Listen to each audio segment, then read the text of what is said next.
Well, good evening and welcome to this live stream on the 26th of September 2023. Martin North from Digital Finance Analytics here. Great to have you on board tonight for a very important conversation about property and what's going on. We're going to look at things like the down trader activity, some of the banker mum and dad stuff, although you'll see it's broader than banker mum and dad, migration, and we'll look at how properties are moving around in different areas because, of course, regional property versus property closer to Sydney, for example, is behaving quite different at the moment. So we'll get into some of those. Just before I bring Chris in, let me just remind you, as I always do, that we're not providing specific financial or legal or property advice. It's a general conversation. The chat is moderated, but feel free to throw your comments in, and I always watch what's going on as best I can. But if you want to get my attention, use @WalkTheWorld, because that'll mean that it comes into my queue, and then there's a good chance that I will see it and be able to handle it. I've also enabled Super Chat, which means that you can get your question to the top of the list if you'd like to get there, or indeed make a contribution to what we do here. Always greatly appreciated. It helps to run the costs of what we do. Anyway, let's bring Chris in. Hello, Chris. How you doing? Martin, life's good, mate. How are you doing over there in sunny UK? I'm doing all right, actually. I'm pleased to say that I've now got the technology sorted out. Everything's sort of sorted out. I've got the redecoration done, the boiler installed. Everything is looking good. And I'm now getting back to making more regular shows and those sorts of things. So, yeah, it's all good. How are you doing? Mate, life's good. Watch out the BBC for you, right? He's going to take it over. Life's good, mate. Double dad here. So 3 and a 1-year-old. Son's nearly 2 now. So, yeah, getting out of the trenches. And, yeah, we've been a big year. We've grown our team dramatically. We're at 17, 18 people now. So, yeah, lots going on. And as you know, always things changing. So, yeah, it's always good to catch up. Yeah, great. And we should talk about Blusk. Or Blue Sky. That's the new brand, right? Yeah, we've been doing a lot of partnerships with financial advisors because I was an old financial advisor, and we decided to rebrand out of Wealthful to Blusk. And Blusk is sort of a play on Blue Sky, which is blue sky thinking. Clients come to us, they're a bit confused, a little bit unsure what's the right move, considering multiple different options. So it's quite cloudy, and that's how clients sometimes feel. And what our role is really to guide them and give them that blue sky, that real clarity on what's the next best move and how this decision links into the next property decision. And we've been partnering with a lot with different financial advisors. So the wealth in the name wasn't great. So yeah, that's the new name. Excellent. And I was putting it in last night into the into the system. Now I understand. Blue Sky. Yeah, got it. It's very good. Now look, there's a lot to talk about, Chris. I want to start with something that I've noticed in my surveys relating to the banker mum and dad. Right now, we've known for a long time that some people can get into property courtesy of their parents. And, I've been tracking the growth of the banker mum and dad, and it drops and grows a little bit. But in the last 18 months, I've noticed something really interesting. More people are reaching for a greater pool of relatives, grandparents, etc., to try and grab some cash to be able to get into the market. And as a result of that, quite a few of the transactions that I'm seeing in my surveys are actually now with quite big deposits from not just the bank of mum and dad, but it's from the family bank. Now, are you seeing any of that in your neck of the world? Martin, obviously, we've been doing this for 5 years, I think, all the way back to 2018, maybe even 2017, right? And I was thinking about coming on here tonight. I was like, what's my big thing that's surprising me right now? And this is it. And so when we started chatting pre this show tonight, absolutely, that's the thing that we're seeing. No one would have thought that, and myself included, the borrowing capacity is falling 40%, rates going up 4% in under, basically 12 months, would lead to the property market falling 10% and then start coming back. That's such a big hit to borrowing capacity. So how can prices stay up?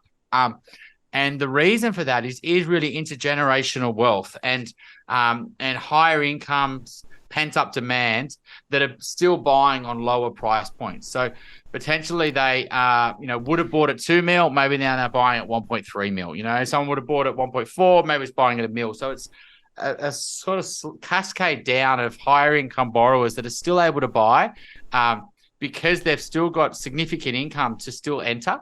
And because it's only about 4.5 times income, maybe up to 5 times income, but we were seeing 7.5, 8, all the way back in 2014, we're seeing 10, 12 times income. So ridiculously tight lending. And what clients are coming to us is they're basically figuring out what they can borrow. And not everyone's in this fortunate position. So this inequality situation is going to get a lot worse, unfortunately. And so what you're going to see is, like you said, I don't think it's the parents. I actually think it is coming from grandparents. I think they've done really well in recent booms, particularly the last couple of years. That 21, 2020, that extra 30, 40% increase to their asset. They're getting to later in life, whether they're going to aged care or dying, or whether they're downsizing. Somehow that, or even just passing the money on, in the changes with super, that's got to be in their back of their mind as well. Like, well, it's going to get taxed. Should we just pass it on? So I think that's what's happening. We're seeing biggest deposits I've ever seen. And sometimes clients will come to us and they go, well, I know what my gap is. I'm just going to go and ask family. Now, obviously there's a fortunate few that can do that. And, but if they can't do that, it's the higher income people that are probably dominating in the market because they're able to still have the borrowing capacity. So, yeah, it defies belief, Martin, when you think about it, right? My worry, though, is that the overconfidence that's building in the market, right? There's already an overconfidence. Then this is like, well, if the property market can survive a 4% drop in borrowing capacity and still goes up in value, it's invincible. And that sort of mentality hopefully doesn't perpetuate. But I do feel like it's starting to get there. It's sort of like there's nothing that could knock this thing over. And what we're also seeing, though, is that, buyers have been surprised like they were in 2016, like they were in 2019, like they were in 2020, 2021. And they're potentially been trying to be a bit opportunistic. So we've got buyers who've been looking for 1-2+ years. And now they're starting to feel some pain because prices are starting to run on them. And and they're already making compromises to enter the market. And they're not sure if they're willing to make even further compromises. And they're getting a bit edgy. And so we're starting to see not many transactions were happening over the 1 to 1.5 range. There's a lot of turnover in the sub-million range, which is not typically our market. But a lot of that sort of 1.52 buyers were very like, I'm not sure if I really want to transact. There's no urgency there. I just want to see how things play out. But now they're wishing they transacted early. They can see that delaying the decision has actually meant that prices are running on them. And it's an interesting time. Like, it's October now, and I've talked for about 15 minutes here, Martin, but it's October now. We're coming into November. There's probably 4, 5, 6 weekends, 6 weeks of new listings at best. No one really wants to list in sort of November, December time. And buyers are a little bit nervous. They're like, should I buy an investment property? Should I just, and they don't really want the market to run on them because they've been burnt so many times before. So yeah, it's crazy market dynamics, right? It is crazy. And, I think 3 observations from me, Chris. Firstly, if you are in the fortunate position where you have a family that's got significant wealth, and, superannuation has done quite well over the medium term, as well as property values. And, of course, equities have gone up quite well over that period too. So quite a few people in my surveys do have that pool of wealth, which is quite big. They've now got this 3 million cap on the superannuation coming in, which is definitely changing the landscape. And there's also this down trading trend driven, I think, by the 300k or 600k for 2 that you can put into superannuation. So what I'm seeing quite often is it's part of an overall management of that older intergenerational money. And part of it is then flowing it back down to help people buy into the property market at the bottom end. So if you are in the fortunate position of being able to do that, then you're able to transact. And so quite well, what I'm seeing in my surveys is people are coming in with quite low loan to value ratios, which means that they can actually get good rates and they've got enough buffer. So if things go a bit wobbly, they feel comfortable. But there's another whole group of people that are completely scared about what's going on at the moment. They see property prices in some areas still rising. They see their own affordability dropping by up to 40% from where they were a year, 18 months ago. And it's a real scary thing for them. Quite a few of them are in the rental sector. And, it feels as though this dream of owning a property is getting further and further and further away. My concern is with those that some of them are then saying, well, I've got to do anything to buy anything. And so I'm seeing some bad mistakes being made. For example, people buying small investment properties in, out of suburban areas on relatively low prices, but with low rents and with lots of issues attached to them. So the problem is that you can actually get scared into doing the wrong thing or scared into doing nothing. So that's what I'm seeing at the moment. It's a really, really complicated market as a result of that. Yeah, I mean, the first point around the intergenerational wealth, I mean, the intergenerational report was out, recently, but, if you just look at the numbers, like 10 trillion in residential property, 2 trillion in debt, $8 trillion of equity, just rough numbers, right? And that is sitting with the, 60, 70, 80-year-olds. And, property's done well for them, right? That's our number one asset class. It's dwarf super, it dwarfs shares, etc. So, and, I think a lot of them are like, well, actually, I want to help my kids get in because we know when rates are high, it's more opportunistic. We know if rate cuts happen, it's going to be great for prices. And so they're almost like trying to help their kids. And that's another incentive to help them. But I absolutely agree. That second pool, the rental crisis is also, whether that's just driven by migration, whether it's driven by house formation, whether it's built by investors exiting the market, which is absolutely happening, lots of different reasons. But the rental crisis and low vacancy rates is scaring people out of like renting, right? Like, so there's lots of people being kicked out of their homes because of the investors selling, or they want to move back in. And so they're like, well, renting is not a viable option because A, my rents have gone up 20, 30%, but B, that confidence and security of tenure isn't there. And so even though it's going to cost me more to get a mortgage under higher interest rates, that's better than being homeless and not being able to rent. And we're definitely seeing that there's that pressure. So that rental crisis is actually leading to support house prices or property prices. And then the rental crisis in itself is people who can't afford to buy and even rent. So then, that's a mindful. We've got friends at the moment who, like literally investors sold their place and two young girls and, unlikely to get another rental just because of how much competition in their situation. It's super stressful. And then, and they're in a fortunate position where they've still got a roof over their head, let alone, the people who don't. So that rental crisis is a real worry. And I just think this inequality, I think the building crisis is another thing, right? So, developers can't make profit. They just cannot sell them at current prices and make profit, especially in New South Wales. The cost of labor, cost of materials, cost of profit, cost of land. If I was a developer, would I just be trying to, if I can't sell it, so that also targets that upper end, right? So I can make money on the downsizers and the bigger family competing with family homes, but I can't make it sense trying to sell it to investors or trying to sell it to first-time buyers. Their just budgets aren't there. And a lot of investors have been burnt with going to high density because, that's, if you look at the pain and gain report, there's so many, everyone sort of kind of gets that now that, high density is not the greatest investment. So, I think there's all these elements. And then you've got, 2,000 people a day moving here, right? Like, what's the migration going to be? 5, 6, 700,000 this year. So on top of everything else, putting additional pressure. So, yeah, that would be my take. There's so much going on. But yes, there's a big negative. Rates are up, borrowing capacity is down. And what we're seeing with listings, like there is this, out of season or winter listings and things like that, but they haven't been great listings. And I think it was just people trying to get in before spring. So because there was very low listings, it made sense to try to front run it. And rather than try to list your property in September, October, when everyone else is listing, a lot of agents were desperate for listings and then telling their vendors, and they were working winter because times were tough. Why don't you list now when there's nothing on the market? And so we saw this increase in listings a bit out of seasonal, and everyone was like, well, that means everyone's forced selling. Well, no, I just think it was a front running of spring sales.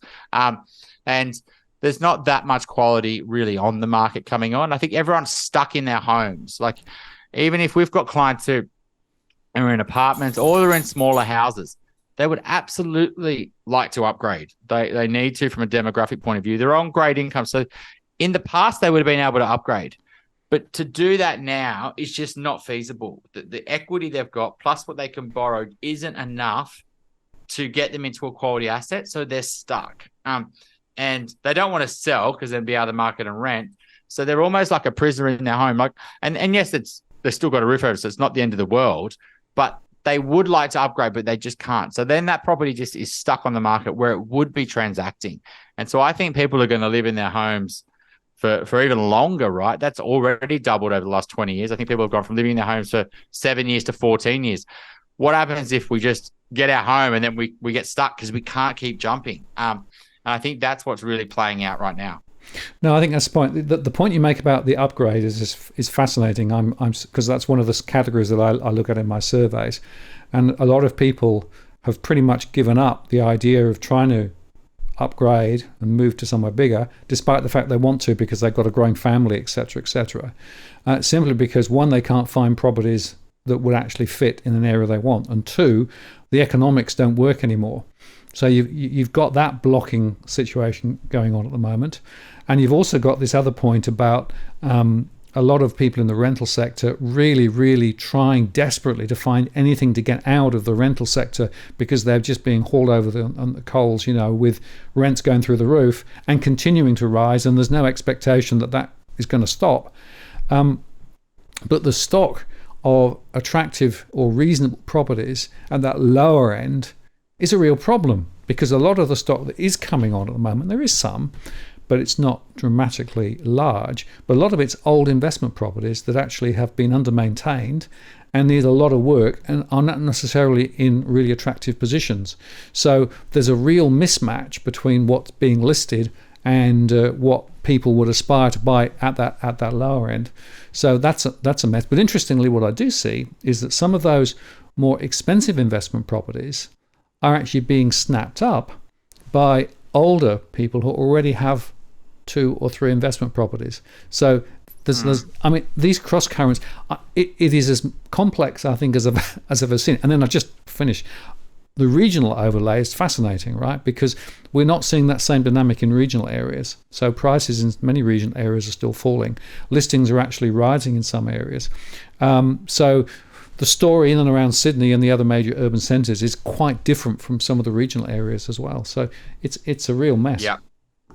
Yeah, so absolutely. What your point around not everything is selling, right? So absolutely, there's still properties that are super compromised, whether it's the street or the aspect or privacy or noise or whatever it might be, the part of the suburb, etc.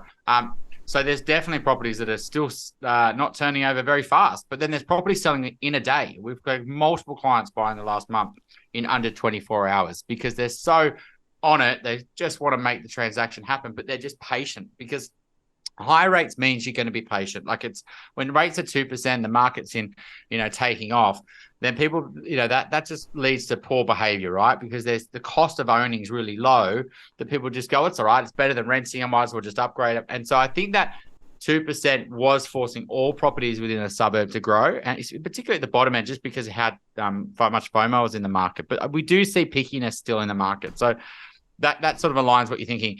The regions, the hybrid sort of work from home, work back to the office, that tug of war is still well underway. And I would say that the employers, if anything, starting to win again. We're seeing clients that expected to be able to work from home a lot more than they are. We're seeing everyone hugging back towards the capital city. We're seeing very few clients wanting to make those big lifestyle shifts, leaving Sydney to move to Brisbane, to Byron, we've still got them, but it's nowhere near the level that it was. And usually they're business owners, or usually they've got, some level in their career or something like that where they're almost like dialing down, but it's, that sort of younger person climbing a ladder, let's say, they're very much conscious if they leave, are they going to be able to get another job? And particularly, there's that concern around that hype around, talent war, unemployment going lower. I don't think that's there anymore. I think employers are a little bit conscious of what's happening and, can see their businesses are slowing down and they're not as gung-ho about asking for wage increases. So we're seeing wage price, wages increase is definitely slowing down. We're not seeing that big bumps like we were, and that confidence around future earnings isn't there. People are a little bit more concerned. So and with that, they're wanting to stay close to the city. So, they're looking for that bigger 2-bed apartment rather than, say, moving to the Central Coast or Wollongong and getting a house. But I do think that'll come back. I do think the hybrid work will be here. I do think as that gets more and more embedded, people can't afford what they want in the city because that's what's run, because that's where the competition pushes prices up. And then they'll say, well, we'll have to, this is our option. And we'd love to stay close to the city. It's just not possible. Right, let's make this lifestyle shift into those, particularly the commutable locations, the 1 hour from the city. And then the 2 hour from the city, I think that's it is reliant on very flexible work, right? 1 day of the week in the city, maybe 1 day a fortnight, or, and someone potentially leaving their families to stay for a couple of nights. It's a harder sell. Yeah, absolutely. Well, I mean, I sold in Thurul, as you may know, back in March, and prices have continued to fall in that area, which is interesting. Closer in, of course, to the city, there's a whole new story. And I guess one of the other themes we should explore is the migration part of the story. So my question, Chris, are you seeing much in the way of migration coming in with money to buy immediately? Because I would assume that Sydney would be one of those areas where migrants would want to buy, or are they tending to be more into the rental sector initially and then sort of taking their time? I certainly know that some people in my surveys have come into the country relatively quickly and within 6 months did buy, but I'm not quite sure statistically whether that's a thing or not, or whether it's just the old one. Look, I wouldn't say we've seen too much of that, but that might not be who we see come to our business. So right. We do see a bit of expats coming back. And that was typically what our buyers over sort of 2 mil.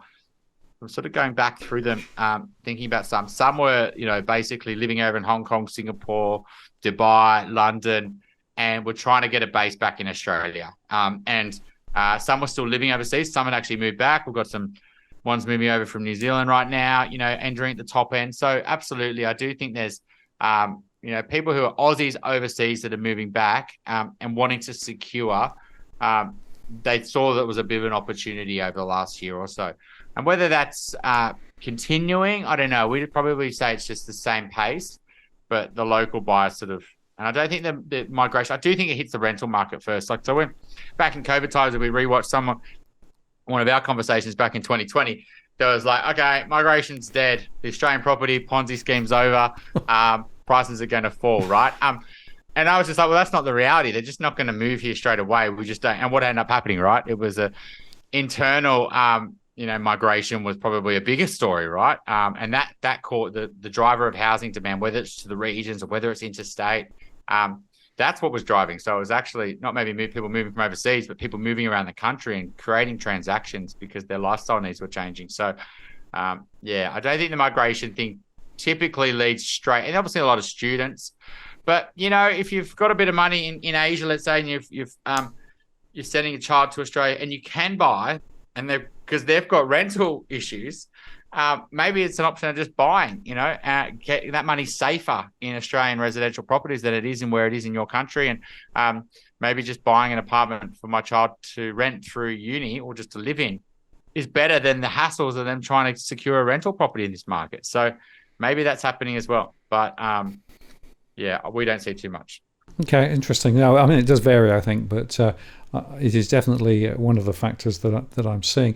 Now, Cookie Boy asked a question a little earlier on about rate cuts. Do we see rate cuts in the short to medium term? Some people are talking about higher Fed rates, et cetera. Bonds are taking off.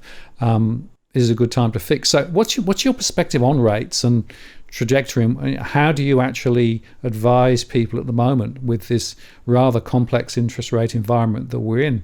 Because, originally the thought was, well, rates will drop quite quickly, but maybe they won't, and that might change the formulation. Look, I think a lot of the fixed rates versus variable rates, the bet is that rate cuts aren't happening, right? So, if you want to fix right now, you're either thinking rates cuts aren't going to happen anytime soon. If anything, rates are going to go back up, right? And because you're already paying a premium over the variable rate. And so it's a big call because you could lock yourself in on a higher rate. If rate cuts do happen under any significant level, you'd be regretting it, similar to, other big times in the past when big rate cuts have happened. Everyone's got it wrong over the last, probably all the way back to 2008, right? UK zero. No one would have thought that was zero in 2022, 2023, right? So obviously they've got up to 5% now. So I think it's hard to obviously to predict that, right? But I mean, I think the consumer, right, is believing what the media is saying, right? And that's what matters. It doesn't matter what I think, Martin, or you think. It's what does the mass market believe? What do buyers believe at open homes and auctions? Like, that's what matters. Well, our opinion doesn't really matter. It's what the market believes. And I would say at the market, that when clients come to us, they, in particularly the start of the year when there was the pause in rates, they were getting pretty confident, right? But that May and June was a little bit of a lesson to them, and they're like, actually, this is not over. But we definitely saw buyers cool it because there was a bit of expectations that rate could maybe the RBA could get closer to 5%, and that was feeding in. There's a lot of media around it, but then with the last 3 pauses and the commentary that maybe it's going to continue, and then rate cuts starting to come into the conversation. The banks, KPMG today's front page of the AFR, prices are going to run in the next couple of years. So the consumer's almost starting to believe, hey, rates are not going to go up anymore. Whether they do or don't, it doesn't matter. The consumer's starting to believe that, right? And the real estate agents are starting to believe that. They don't know what they're doing, but that doesn't matter. They're telling consumers this, right? Yeah. This is what the market is. It's not people like you and I, Martin, that think this logically, right? So, and if they start believing the rate cuts are coming, they will act as if rate cuts are here. They will take that because they'll be like, well, I want to get in before. I know rates come, my mortgage is going to get cheaper. And while borrowing capacities won't go up till rate cuts happen, the desire to use all their borrowing capacity and to stretch and potentially borrow more from family will be there. And then when rate cuts potentially do happen, would that also come with APRA stepping in? Would that also be post-tax cuts? And would that be through bank innovation? Like, are we going to see 40-year home loans? They're already seeing 35s. Another bank came out last week with a 40. Are we going to see reductions to, increases to rental income? Rents have gone up. Like, there's bank policy innovations bound to happen, right? Banks are driven by credit growth. Banks drive our economy, right? So are we going to see those 3 things? Rate cuts, APRA, tax cuts, bank innovation, and borrowing capacity is going to jump from 4.5 times back to over 6 times. That would be in a lot of people's interest, right? And so, and you could argue it's also first-time buyers' interests, and the rental market, because that's going to give more borrowing capacity to investors to supply more rental housing. So, I would say that's the worry, right? If that starts to happen and listings stay low, listings aren't going to go through the roof. Like, you're not going to see arrears rates go through the roof. You're not going to see all this forced selling. I just don't believe it, right? We've got 1 loan in arrears out of over 1,000. People are doing what they can to stay in their homes. It's just maybe the non-banks where they're getting some arrears going up, but they were people who stretched to the nth degree. That's why they went to a non-bank. They were highly leveraged investors, and a lot of people who took on bigger loans in 21, they did that with the mindset that they're going to be earning higher incomes in the future. You didn't sign up to a big loan unless you were confident about your future financially. So listing numbers will stay low. They're already at all-time lows. And quality listings will stay low because people are stuck in their homes. And so if you see this play out of low listings over the next 12 months, particularly in things that suit, the family market, then the sentiment shifts to borrowing capacity shifts. You just got to wonder, would the market run really fast? And, obviously, that's not what a lot of people on here like to hear about, but I can envisage another 2019 scenario when those ingredients happen, because they'll be very quickly factored into prices. And in particular for any buyer in the market now, they would quickly spend that borrowing capacity because they know they need to. A client today, low 1 million, they absolutely need another 100 or 200,000. So if I could say you could borrow another 100 or 200,000, they would spend it tomorrow. And that's all the way up the chain. People would have to spend it because the market would be moving and they'd be able to. Right. And just on the underwriting questions, if you think about the process of underwriting, there are 2 factors. One is the income multiple, and that definitely has come back, hasn't it, from where we were 2 or 3 years ago. The other is the affordability buffers that people are actually needing to use. And certainly APRA, opened the throttle, then turned it back slightly. So there is potentially some leverage to change that. But it is more complicated when interest rates are so high, because a lot of people are actually still extending themselves. In my surveys, I'm seeing a lot of people who are now paying, 35 or 40% of their income on the mortgage, that's a big deal. And it's gone up quite dramatically from where it was and is continuing to rise. CBA's figures would suggest it will continue to rise. And of course, we've still got the fixed rates rolling off. So I wonder what capacity there is for the regulators to sort of open the spigots a bit more, particularly if property prices are continuing to run away and inflation staying high and income isn't growing. Because you're right, income was spiking, but it slid a little bit. So again, some of those unknown unknowns seem to me to be quite important to think about. But you're right, it is about what the herd thinks, because if the herd all goes in the same direction, it's sufficiently powerful to be able to push markets higher again, which of course explains quite a lot of the stuff you see on social media and on the various real estate portals. Yeah, I mean, Shane Elliott, ANZ, last week came out and said it's impossible for first home buyers to buy. Yeah. And it is. Yep. And so if there's a pressure to say that we need to increase borrowing capacities to allow more people to buy, then I think the big picture is that APRA will step in. I mean, they've already allowed banks to do 1% assessment rates on refinances. How about they change that to 1% assessment rates for first-time buyers? Like, I don't know. I think, first-time buyers are also, with their incomes are going up rather than they're at the peak of their earnings cycle. So, banks are creative. We all saw payment holidays back in COVID times. No one thought that was possible. And so, you've got to aware that there is a cartel there that drives these things, not just the construction industry, the banks, the profits, it goes on and on and on, right? Stamp duty, like they need transactions. The state government needs it, right? Look how much debt they're in, right? So they need people to be selling property. So they don't want people in mortgage prisoners and in property prisoners, and they can't upgrade. That means they get stamp duty once every 20 years, not once every 10 years. So they need people to transact. So if you tighten up lending, then you're going to basically freeze up the market, and that's exactly what's happening. So, I think there'll be tweaks to policy. They'll be relaxed to what banks can do. And I think that's the first sign is around what they're doing for mortgage prisoners, around the 1% buffers. And who's to say it just doesn't keep going. Yeah, and I'll tell you one thing that I noticed in my surveys again, some people were able to actually pull equity out of their property sufficient to be able to cover their repayments over the next year to 18 months. And the banks were quite happy to do that. So the equity withdrawal part of the process is definitely still there. And with prices in some areas going sideways or still slightly higher, that equity milking, as it were, is another lever that they can pull.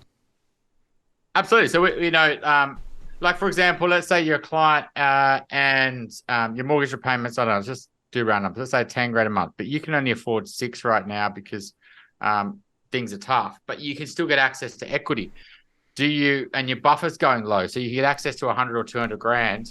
Do you sell your house, or do you get access to your equity and live off and go into 100 grand more debt? Because that's 100 grand more debt, let's say over the next couple of years, 4 grand a month, 2 years, versus selling a property. And this would be a 10 grand a month, would be a couple of $1 million property, right? The stamp duty on that would be 100 grand, and selling costs. So, do you really want to go and burn all these transaction costs and then try to get back into the market when you can afford it more, whether it's interest rates or jobs or, your partner goes back to work? And so absolutely people are living off equity and buffers. I do think buffers are getting pretty tight, but I do think people are, doing whatever they can, selling shares, they're leaning on family, they're doing second jobs, they're swapping jobs, they're doing whatever they can to cover those mortgages. And they've got the confidence that, there is an end in sight. Now, whether that's true or not, doesn't matter. The consumer starts to believe now that, maybe that rates aren't going to go to 5% at the RBA. I'm not having to worry about, 7% interest rates. And that's another good point. I mean, at the moment, I'm saying my own point's a good point, but a bank rate at 5.75, right? I mean, the mortgage wars has definitely come back a bit. Like back in May, June, discounts were just unbelievable. Like, it was just crazy, the loans they were doing. I mean, it was all the banks were whinging about it in the AFR. Like, yep. This is all under the cost of capital, but then they're all playing the game. And so they have come back. but competition's competition. They're still ridiculously. So we're getting rates, low 5.7s to high 5.7s on an RBA rate of 4.1. So about a 1.6 margin on top, which is unheard of. I thought 2% was good a couple of years. Now we're getting 1.6. So a lot of those rate increases aren't factoring through, and bank retention pricing is ridiculously strong. Even if the bank believes that you can't refinance, often banks will just still price you like a new customer if you ask for a better deal. So anyone listening who hasn't called, they're crazy. Just call your bank and ask for a better deal. And if you can't, then you most likely just refi, because competition's fierce. Absolutely. And talking about refinance, Cookie Boy asked earlier on, are you seeing any stressed refinancing? Now, of course, you've got a particular segment of the market that you service, so you might not necessarily be seeing the Greater Washington, Western Sydney, but are you seeing any stressed refinancing? Absolutely. So, there's a lot of people who maybe they haven't got those pay increases, and maybe they've over leveraged. Maybe they've bought a chunky investment property, or maybe they have got multiple investment properties. We did, particularly maybe 6 months ago, I might have mentioned on our last chat, Martin, but we were seeing a lot of investors selling, particularly ones with bigger portfolios, and selling one that's going to give them a big bump in cash. And that would allow them potentially to refinance under the 1% rules, and would just get them reset their repayments, reset their interest only, but would give them a cash buffer and allow them to get through. So yeah, there's absolutely. I mean, our clients doing it at a time when they can't going on payment holidays. Well, no, we've only got one client on that out of all our clients, and so we're not saying at that level, but absolutely, clients are very conscious of their repayments. They're very concerned how much they've gone up, but they're doing what they need to maintain those. They're not like just rushing and selling their properties. I can't really think of many at all that have just sold because they're worried that, if the prices are going to keep falling, and that, it's best just to get out. And besides investors, I've definitely seen some investors sell multiple properties. Well, let me just unpack that, because I think the investors is a really interesting area. And again, about 60% of property investors now, from a cash flow perspective, in my surveys, are underwater. So it comes down to whether they are actually covering sufficient to be able to actually make it work. I suppose you've got the tax offsets, but also the expectation of future capital growth. Now, if you're right, and that property prices are going to continue to sort of move higher ahead because of the factors that we've been talking about, then property investors might well say, okay, well, I'm prepared to wear the cash flow pressure because of the capital appreciation. But I'm interested that a lot of property investors do seem to be jettisoning properties, particularly those that are performing less well. And I'm not quite sure what's really driving it. Have you got any insights as to why those property investors are choosing now to sell? Is it part of a down trading philosophy, or is it just affordability? Look, I think there's part that I haven't seen the returns they want there. They haven't performed really well in the boom. When rates were 2%, they didn't go up. But they also don't have to sell them at fire sale prices. They've got a bit of equity there. That bit of equity means a lot. It's better than losing money. Just get 50K in the hand versus losing another 5 or 10 grand a year. A lot of investors have the belief is, I don't want it to cost me any money. I just want it to wash itself. I don't care if it goes up in value. It just doesn't want it to cost me any money. That sort of belief's perpetuated in the investment circles. And so there is a lot of investors who went and bought positive cash flow property that's no longer positive, and potentially it hasn't gone up in value. And so I do think there's a bit of that. You can see Pippa did some research. I can't recall the exact numbers, but let's say there's 3 million investment properties. A good 200,000-300,000 are looking to sell, right? And that's in a rental crisis. And if they do sell, are they going to be going to other investors? Maybe. I'm surprised that there is some investor pressure there. There are new investors coming to market, whether they've in that home they can't upgrade, so they're going, well, I'll use my capacity on investment property, or they're a first home buyer that feels like they can't buy, but they want to buy an investment property, or they maybe have one investment property and they're like, you know what, now's a good time to add another. They're super happy in their home. They have no plans to upgrade ever, and so there is a bit of, but I don't think it's offsetting the amount of investors leaving, and that's what's causing a rental crisis. If you've got 200,000 investors selling, and a lot of them are selling to owner-occupiers, first-home buyers, then you're getting a huge reduction in rental supply, and then you're not getting enough investors to offset that. And I think that's what's playing out. And you've got all the things with I think Dan Andrews resigned today, didn't he? But there's lots of things happening with down there. There's lots of things happening against investors. For many years, they've been targeted with easy policy. And so, the Airbnb thing was a similar thing: land taxes, tenancy rights, etc. So, higher interest rates on mortgages, issues around interest-only loans. So, investors have been the one that have been sort of the problem, I guess. And a lot of investors haven't entered when they needed to. Hence, why we've got a big rental crisis. Yeah, I think the Airbnb thing's quite important to talk about because, of course, there are now moves to lift the taxes in some states on Airbnb properties. And certainly, if I look at the mix of property in my surveys, I do see Airbnb as quite a significant factor in some areas. But to my mind, it's not necessarily the biggest issue. What I think we should also be talking about is the fact there is still a lot of vacant property. In other words, property that was deliberately purchased some time ago and is deliberately being held vacant, particularly in some of the high-rise areas of Sydney and Melbourne. And a lot of that's in international investors who are holding it on the expectation of capital appreciation. So for me, this vacant property discussion is probably one that needs to be unpacked a bit more than has generally been in the mainstream media, because to my mind, there would potentially be a way of increasing supply. I mean, let's face it, just building more stuff is going to take too long. And the history has not been very good, although the initiatives are being pulled now, perhaps a bit stronger. So we got this real supply question, and to my mind, the vacant property question needs to be more unpacked than it is generally, because I think Airbnb is part of it, but I don't think it's the main part of it. Yeah, agree. It's an easy one and people make sense, right? If we get those Airbnbs back into the long-term rental market, but they are in certain pockets. It's not the spread.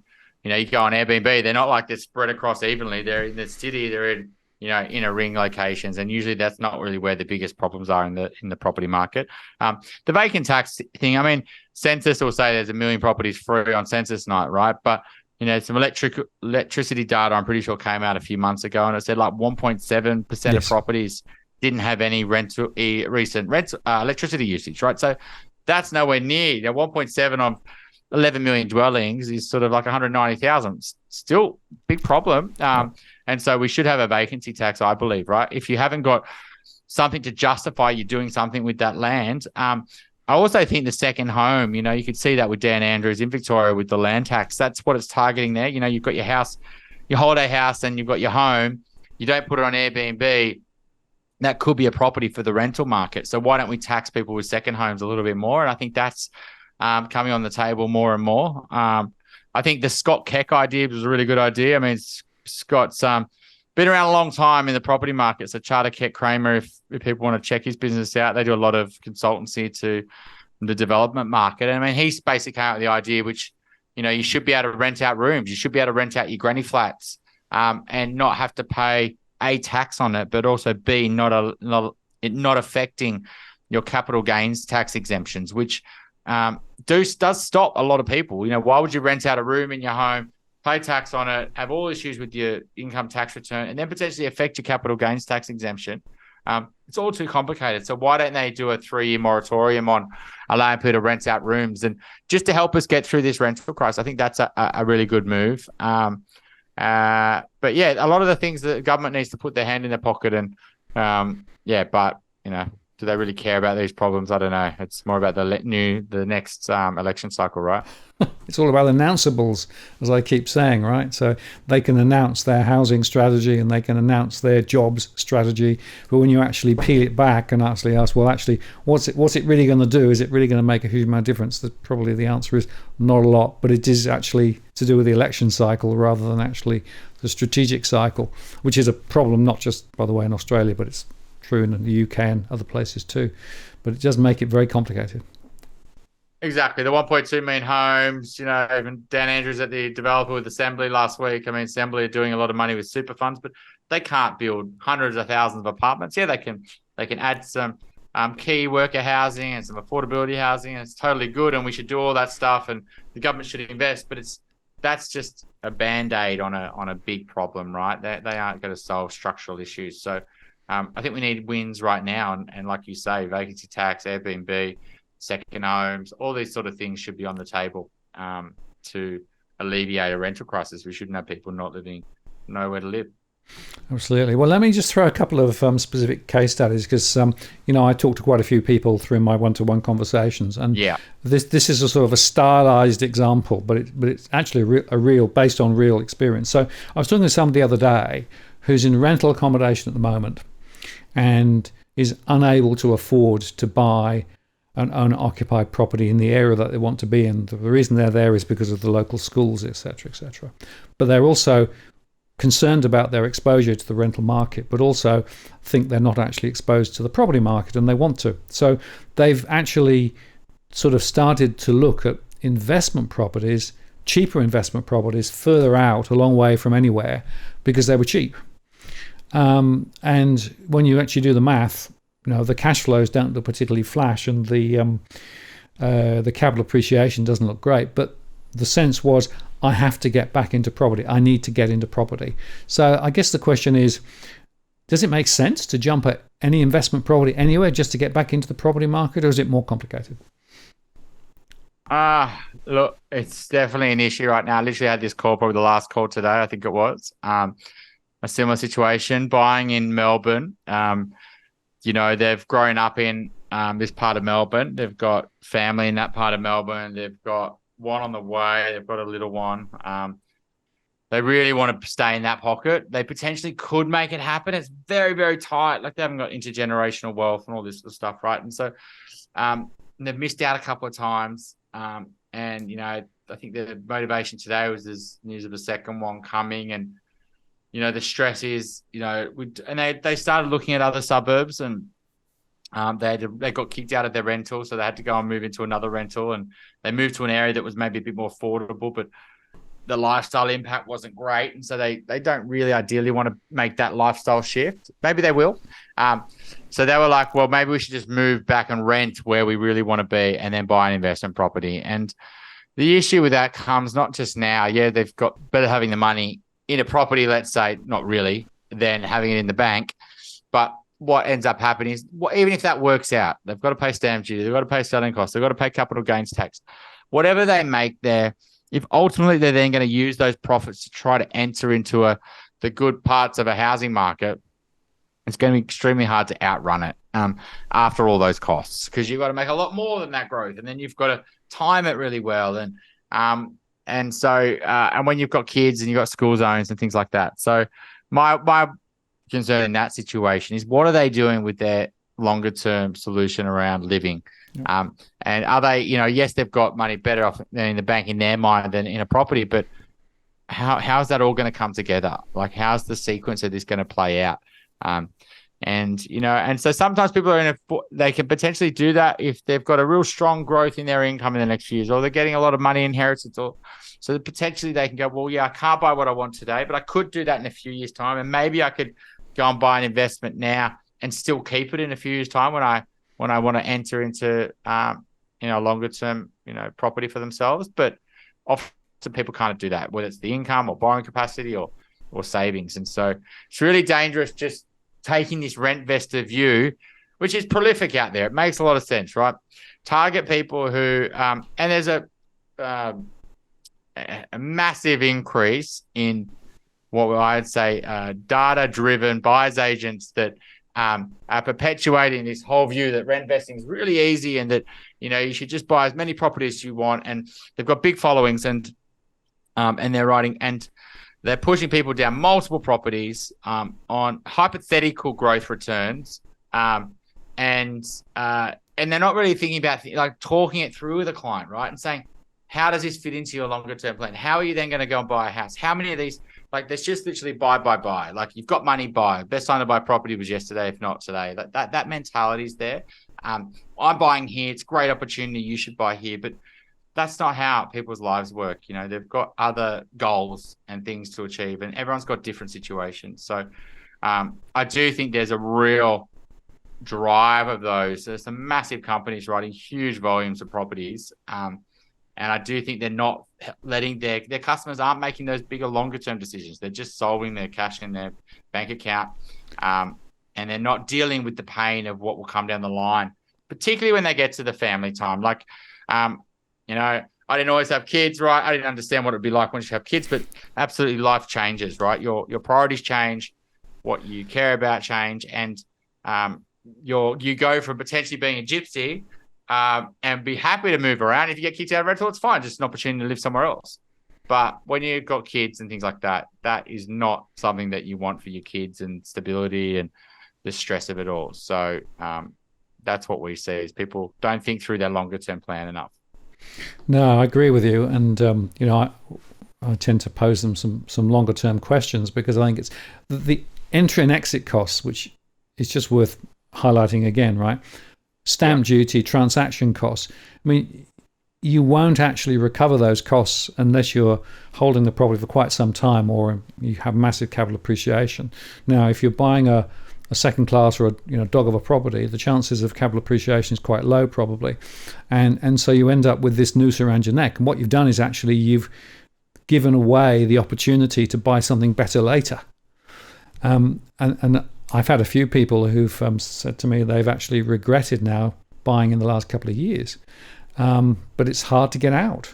Once you're in, because it's not easy to get back out again. So this is a real problem, right? So the entry and exit costs and the opportunity avoided or opportunity missed costs if you do the wrong thing are huge. You've really good point there, Martin, where you said it's actually getting out of the property. It's not. People don't think about that. So they think about it's easy to buy, but they don't think about how easy it's going to be to sell. And what is the process to sell an investment property? How do you do it? And how fast can you do it? Property isn't shares. It's not liquid asset like that. You can just flip it very quickly. So people don't think about that enough. I think you're right. Doing the numbers, right? So let's say you buy a property at 500. You pick the next growth hotspot that outperforms the city, and it does really well over 3 years. It goes 40% up, right? So it goes from 500 to 700. But you paid 25K in stamp, you paid 15K to sell it. You maybe had some sunk costs, let's say another 10 or 20K. So maybe you made 100K. Then you got to pay capital gains tax, which is say circa 20-25%. So maybe you walked away with, I don't know, 100. Right. And that's it going really well. If it went 30%, maybe you make 50K. Like, does that 50K really change your home ownership dreams? Maybe not. So that's maybe not going to. And so are you potentially, and that's if it goes really well. What happens if it doesn't go up 30%? It goes up 20%. Well, you've not made anything. You've actually now got an investment property that, if you sell, you don't really walk away with much at all. And so what happens is we see is that, they get down a few years line and then they go, okay, I do want to buy, but then you got to sell, you got to get a tenant out, you got to style it, you got to fix it up, you got to time it with sales times of the year. It's not that simple. And then you've got to try to sell that, and then you've got to get into the market, and you don't want to buy it till you've sold. And whereas if you just got the money in the bank, you can transact really fast because there's no other transaction that's linked to. And especially poor properties. So easy to buy, hard to sell. Best properties are hard to buy. You're going to miss out. You're going to have to, find something pre-market. You're going to have to potentially go to auction. You're potentially going to have to say no to 10 properties and then go really hard on one property. It's, great properties are hard to buy. But once you own them, they're easy to sell in any market, whether it's the market's booming or the market's in a downturn. People go, actually, I really always want to be in that street or on that aspect, in that location. No one else is selling in that pocket. I'm the only property. I've got no competition. So always try to remember that if you're buying properties, it's hard to buy, easy to sell. The hard work's up front. The rewards come from doing that hard work. But buying the right property, right? That's the whole point. Not all properties are listed equally, right? Not all properties are actually available equally. As we said earlier on, the trouble is at the moment, a lot of the stuff that is being listed are more like dogs rather than stars. Yeah, absolutely. And that will continue because people, particularly if you're in a good home right now and you are stuck or you have to upgrade, like you go, okay, I'd love to be on that street versus this street, but it's not a deal breaker. It's not going to change my life that much. I'd love to maybe have that better aspect, or I'd love to be a little bit closer to the water, but, that's going to cost me a bomb to do that. This house is pretty good. We're pretty happy here. And so it makes sense, right? So people are in the home, unless it's a real big lifestyle challenge to live in it, They're going to stay and they're going to renovate. And so that's what you get. So quality assets are actually getting harder to buy each year, A, because people are staying, and B, because people are living longer. People were dying in the 80s. Now, the surviving partner might live well into the 90s, right? They don't want to go into aged care. The kids want to keep them in the property because it's their inheritance. People are staying, and then so all elements, the first home buyers, the upgrader, the investors are likely to keep those properties as well. Like if they've got a good house and it's done really well and they've kept it over decades, unless they have to sell it, they probably won't. They'll use their super. They'll use their share portfolio in retirement. They won't sell their investment property because the growth on it and the rental increase has probably made that got super amount of equity in it. It's paying itself. They don't need the income because they've got other assets. And if they sell it, they pay a big capital gains tax bill and they know it's a good asset. So what they do is they end up delaying the sale of their quality investment property as long as possible. It's one of the last assets they sell. Because, when you get to retirement, it's not if you do that, you pay CGT and it's washing its face anyway. It's not paid off. So I've got a good rental income from it as well. So that's another thing that is leading to scarcity is the investors just sitting on those properties because there's huge capital gains tax bills if they sell. Yeah, the capital gains stuff is a real shock for many people. They never thought it through until they have to confront it, right? And it's a big, big issue. And they don't want to pay it, right? So people naturally don't like loss avoidance, loss aversion, I mean. And paying that just doesn't feel right? To pay 2, 3, 4, 500 grand of capital gains tax. I'll do everything I can just to avoid doing that. I'd rather use my shares or my super where I don't have to pay this tax. And so, absolutely. Now, another stylized conversation, it relates to failed builders. So I've got quite a few people that I've spoken with who've actually committed to buying a home and land package. And, they've started the process and then the builder goes belly up and they're in this horrendous situation where they've already got some commitments they can't get out of. They've got no means to be able to actually get the property finished because they can't find an alternative builder without much higher prices. And that is, for me, one of the really sorry stories that I'm unfortunately hearing quite often these days. So if people are thinking about buying, and particularly, looking at a builder to build for them, what is the critical question that they should be asking, Chris? Oh, it's a hard one, Martin, right? Like we've got clients on every element of the build, like some issues. We've seen people who are doing the top end. Builders have walked out on them mid-job, just not going to be profitable. We've seen people doing multi-million-dollar builds where I think about one in Brisbane, the builder went bankrupt twice. He actually... luckily, we didn't the payment release from the bank. He was pushing for it, the builder, but he was also going insolvent at the same time, and he wanted the money in his bank account. So I think he was going to pocket it himself, right? So we've had issues like that. We've had issues where mid-build, the builder's on a fixed price contract, and they said we can't finish it unless we get more money. So they had the buyer or the builder under the barrel. We've had people who have bought house and land packages and they can't get finance because their borrowing capacity is not there and they've got contracts. So they've had to walk away from builds and lose deposits. And so we've seen a big multi-million-dollar apartment 3 weeks out from getting finished. The builder went under. Big builder, like a big name. So I don't know. It's rife, these problems, right? And these aren't just in the small builders. Yeah, absolutely. There's more risk going with someone who's been doing it 5 years and hasn't got all those buffers built up and hasn't gone through cycles and blah, blah, blah, right? But the big issues are big builders, and big builders can always, close down certain projects if they're not working, right? So, I don't know if there's a silver bullet. Personally, some of those, they negotiated too hard, I feel. Like some of them, he admitted himself, he probably negotiated a bit too hard. That was the one that walked off the job.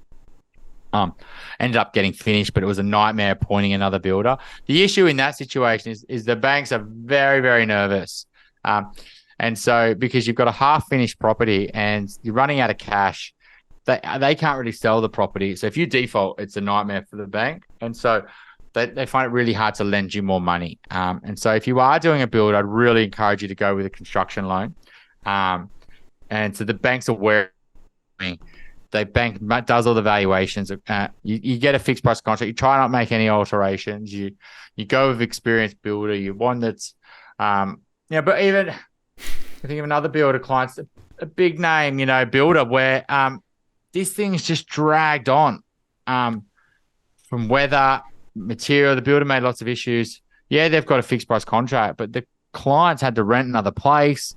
They've had multiple different changes with the fixtures and fittings and arguments over things. It's been a nightmare. They're getting the job done, but the builder is, getting dragged, and it's not happening. They're not prioritizing it versus other jobs because it's, loss making for them. So, yeah, I've spoken to some mates who are architects.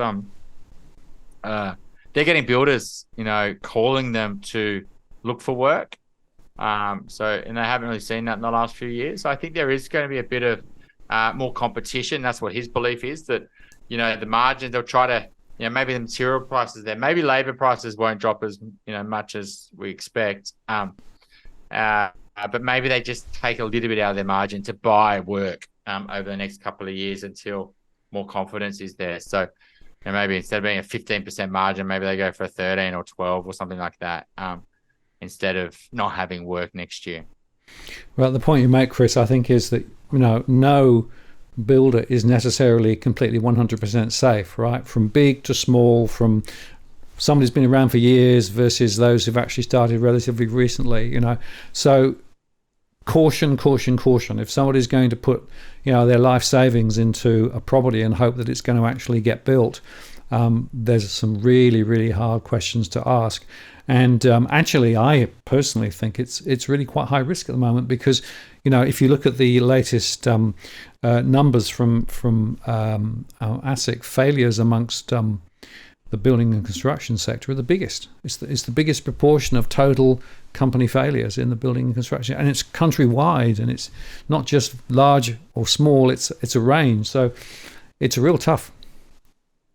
Yeah, absolutely right. And if you are, you don't want to do that when you're super confident, right? We've all seen the Porter Davis. It's been all over the 60 Minutes and the news channels, right? All how these builders. So it's widespread. So it's common knowledge that it's a bit risky right now. And are people willing to do that under high rates? And that's why I think approvals and so A builders are finding it really hard to make the deal stack up, right? Profitable for them, and can they actually get finance? But B, do they want to do it? Do they want to take that risk in this market? And I'd say that they're a bit hesitant. So Edwin Almeida's just come in and said, give me a builder that will give you a fixed price contract and I'll give you Elvis laces to dress. It's a good point, Edwin. I think we are seeing that though. Like I have seen some, talking to a few people, we've seen a few more positive results there. But you're right. In Brisbane in particular, right?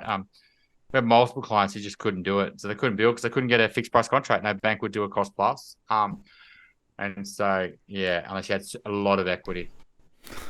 Absolutely. Well, we're coming to the end of the show. I think we've answered pretty much all the questions that got thrown in the chat, so that's good. So just as we close out, you've got the view, I think, that it is likely that property prices will maintain and go higher rather than go lower. Just to recap that, just for people's... and the answer is supply, demand, a lot of people still cashed up, low levels of real good property around, but net property's still got a run. Yep.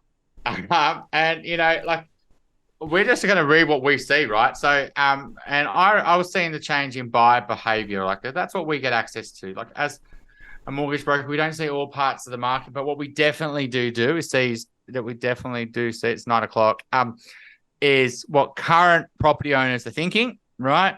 And what new buyers are thinking, right? And we saw all the way back in October, I would have said it on this podcast, we saw buyer mentality shifting. We saw that coming into January and February. We saw our pre-approval list. We saw the appetite and the attitudes toward debt and the challenges first-time buyers were having. And so that May, June, those couple of rate increases, that was a bit of a scary moment, right? But I think if rates do, and even if there was one more rate increase, I don't think that would scare buyers. If there was 3 or 4 more rate increases and it went closer to 5%, absolutely, this is a different ball game. And you could, if you're looking to buy, you could make that bet. But what happens if you're wrong? What happens if that doesn't happen? And you come back in 12 months' time and go, I got it wrong. Well, you could easily be seeing the opposite happening, rate cuts and prices run on you. And that's what I think's happened, right? I think a lot of people who are playing this game about trying to time property markets have got it wrong multiple years. It surprises everyone. All markets do all the time. And so you just got to be careful. If your wishful thinking's stopping you making property decisions, right? The analysis paralysis, the confirmation bias, the filter that you've got yourself in, the what you surround your mind with, and whether you just get stuck in that paralyzed state, hoping that this dream world happens where your dream property comes on at the dream price and the property market falls to that price where you're going to buy. You probably wouldn't want to buy at that point anyway, because you'd be so scared. You'd be like, oh, property prices are falling 40%. They're going to fall another 40%. That's just human psychology, because you'd think you're right. And then you'd read some more information that says that. So that would be my thoughts is if you are, and then be super careful. Like that, if you go all the way back 5 years ago, Martin, what I've said hasn't changed, like in terms of the asset quality and why it's so important. And that if people were listening to that advice 5 years ago, they wouldn't have gone since high density. They wouldn't have bought an apartment in Parramatta or and be down, and they wouldn't have bought a lot of new townhouses in Greenfield estates, which have gone up a bit, to be fair, due to just that lack of land and that increase in demand. And they've been quite resilient, to be honest, through all these, but they haven't grown as much as more scarce land near the city, right? And so, yeah, that would be my take, Martin. Probably not what some of your property bears want to think here, but that would be my. If things flip, don't be surprised if the market runs hard till affordability gets stretched beyond what you think's possible. Because affordability is already stretched up beyond what's possible now if you look at percentages. But if all those ingredients happen, rate cuts, APRA, and confidence runs on a small number of listings, you could see prices run quite fast. Absolutely. Well, I appreciate your time, Chris, and part of the reason for having a range of voices on this channel is to give people the perspectives, not just one perspective, right? And that's why it's always great to have you on. If people want to find out more about what you do and where you go, what's the best place to direct them to? We've got a couple of podcasts. We've got the Australian Property Podcast. It's been going about 4 or 5 months, so you can definitely take a listen to that. We've got 20-odd thousand listens to that. We've got the Elephant in the Room podcast, been going 5-6 years, and Blusk, BLUSK.au. If you jump on there, fill in a little form, the team will get back to you, and we'll have a chat and see how we can help. Terrific, Chris. Well, thank you very much for your time this evening. Really appreciate it. And we'll tic-tac down the road as things continue. Yep. What we always conclude is it's complicated, right? There's a lot of different things going on, but it's always worth exploring them. So thank you very much indeed for your time. Appreciate it. I'm going to take you off air now, and I'm going to close the show. Thanks, Chris. Yeah, Martin. Thanks a lot. Cheers. So there you go, folks. Interesting conversation with Chris. Always great value. And next week, we're going to have a discussion about the economic backdrop with Damien Klassen. So join me for that. And just to show you the doggies who are now back in their baskets again. So they've been following closely what's been going on, but they look ready for their walk, so I better go and take them out. So thank you for spending some time with us this evening. Really appreciated it. Have a great evening, and I'll look forward to catching up with you next week. This is Martin North from Digital Finance Analytics, signing off. Cheerio.